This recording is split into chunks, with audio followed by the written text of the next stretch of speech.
actually নমাই আছোঁ আমি নমাই পেলাই তেখেতক আমি MRI এটা কৰাই ল'ম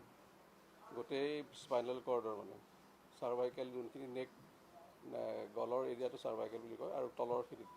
নিচেছ থাকে সেইখিনি ডৰচেল বুলি কয় কিন্তু গোটেই একদম তললৈকে স্কিনিং কৰি স্পাইনেল কৰ্ডটো চাই ল'ম কাৰণ বহুতকেইটা ঘাপ তাতে পৰিছিলে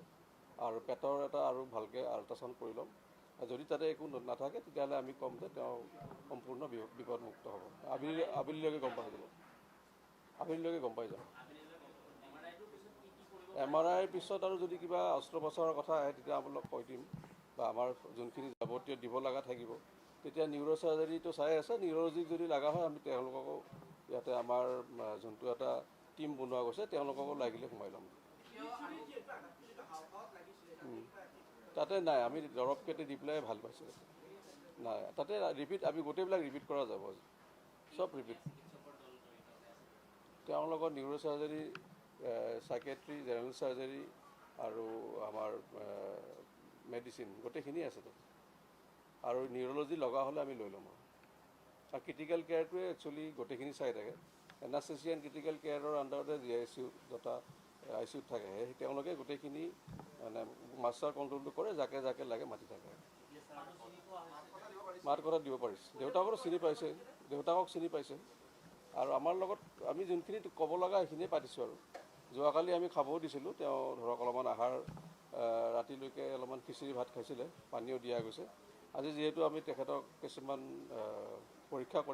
কৰিলে সাধাৰণতে খালী পেটে থাকিব লাগে সেইকাৰণে আজি দিয়া নাই পিছত আকৌ সেইবিলাক আৰম্ভ কৰা যাব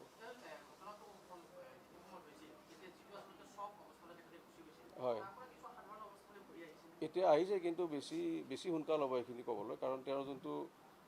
ট্ৰমা অৰ্থাৎ যোনটো তেওঁ মানে দুখ পালে এটাতো শাৰীৰিক দুখ পালে সেইখিনি আমি ট্ৰিটমেণ্ট কৰিলোঁ কিন্তু মানসিক যোনটো দিশ আছে সেইখিনিৰ কাৰণে তেওঁৰ অলপমান সময় লাগিব সেইখিনিৰ কাৰণে যোৱাকালি যেনেকৈ কোৱা গ'ল তেওঁলোকক আমি চাইকেট্ৰিক কাউন্সেলিং মেডিচিন যি লাগে অলপ মেইনলি কাউন্সেলিং লাগে আৰু এটা এটমস্ফিয়াৰটো ঘৰৰ পৰিৱেশটো বা এই জেগাখিনি পৰিৱেশটো ভাল হ'ব লাগিব তেতিয়াহ'লে নিজে ঠিক হয় সেইখিনি এটা চেল্ফ কনফিডেন্সটো তেতিয়া বাঢ়ি যায় বেছিকৈ আমি আৰু দুটা প্লেন কৰিছোঁ এতিয়া ধৰক 9.4 10.4 উঠিলে আমি বাকীখিনি আৰু দৰবত লৈ যাম ইমান বেছিকৈ ব্লাড দি থাকিলেও দিগদাৰী হয় এনেই 7 দিনমান ধৰি লৈছোঁ আমি আমাৰ ফালৰ পৰা তেতিয়ালৈকে যদি ঠিকে থাকে আমি ঘৰত যাব দিব পাৰোঁ এতিয়া বৰ্তমান ICUতে থাকক ICUত থাকিলে অলপমান গোটেই আহিব পৰা নাই আৰু মাক আহিলে তেতিয়া আমি শ্বিফ্টিঙৰ কথা ভাবিম